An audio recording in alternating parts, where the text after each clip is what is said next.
আমাদের মাঝে হিফজুল কোরআন প্রতিযোগিতায় দ্বিতীয় স্থান নির্ধারণ করেছেন আমাদের প্রিয় ভাই মোহাম্মদ ওমর ফারুক। স্টেজে এসে তার পুরস্কার নেওয়ার জন্য বলা হচ্ছে। আর মোহাম্মদ ওমর ফারুককে দ্বিতীয় স্থান নির্ধারণ করে পুরস্কার দিচ্ছেন আজকের এই হিফজুল কোরআন প্রতিযোগিতার যে আয়োজক মোহাম্মদ আলমগীর হোসেন তামিয়া।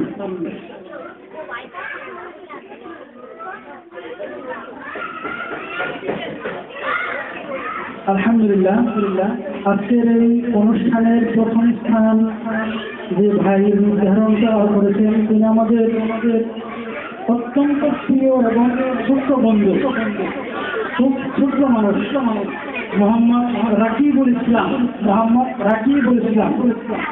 ইসলামকে পুরস্কার তুলে দিচ্ছেন। রাকিবুল ইসলামকে আমাদের আজকের প্রধান মেহমান সহ আমরা সকলে রাকিবুল ইসলামকে পুরস্কার দিচ্ছি।